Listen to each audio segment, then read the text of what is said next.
Hi everyone, welcome back to my channel techly talks. ఈరోజు వీడియోలో Vinayaka Chavithi special రవ్వ ఉండ్రాలని చాలా తక్కువ టైంలో శ్రమ లేకుండా ఈజీగా ఎలా తయారు చేసుకోవచ్చో నేను మీకు వీడియోలో చూపిస్తాను. ఫస్ట్ ఒక ప్యాన్ పైన 2 కప్స్ బియ్యపు రవ్వను యాడ్ చేసుకొని లో ఫ్లేమ్లోనే బాగా రోస్ట్ చేసుకోవాలి.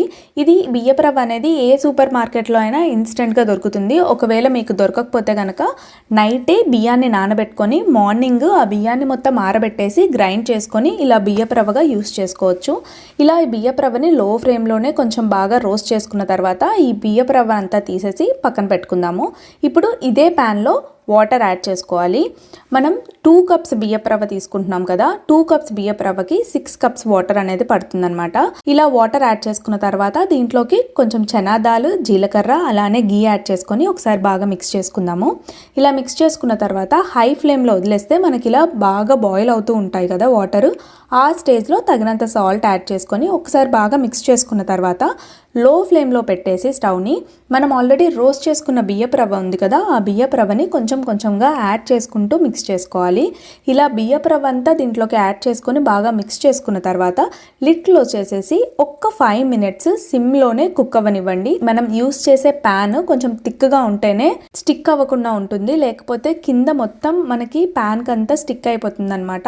ఇలా కొంచెం థిక్గా ఉన్న ప్యాన్ తీసుకుంటే బెటర్ మనం ఈ ఉండ్రాలు చేసినప్పుడు. ఇలా ఒక 5 మినిట్స్ తర్వాత లిడ్ ఓపెన్ చేసి చూస్తే కుక్ అయిపోయి ఉంటుంది. ఇది చల్లారే లోపల ఇప్పుడు ఒక ఇడ్లీ పాత్రను తీసుకొని దాంట్లోకి వాటర్ యాడ్ చేసుకొని లిడ్ క్లోజ్ చేసేసి ఆ వాటర్ అనేవి బాయిల్ అవ్వనివ్వండి.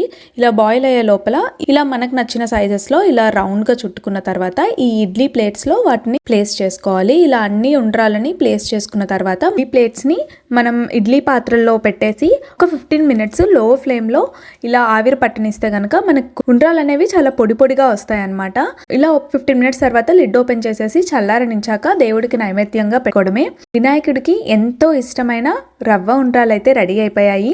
ఇవే కాకుండా ఇంకా మా ఛానల్లో పండుగ రోజే చాలా తక్కువ టైంలో ఎలా ప్లాన్ చేసుకోవాలి, ప్రసాదాలని ఎలా తయారు చేసుకోవాలి అనే వీడియోస్ చాలా ఉన్నాయి, వెళ్ళి చెక్అవుట్ చేయండి. నేను కింద డిస్క్రిప్షన్లో మీకు లింక్ కూడా పోస్ట్ చేస్తున్నాను. అలానే ఈ వీడియో కనుక నచ్చినట్టయితే లైక్ చేయండి, షేర్ చేయండి. ఇంకా ఇంట్రెస్టింగ్ వీడియోస్ కోసం please do subscribe to my channel. Thank you for watching.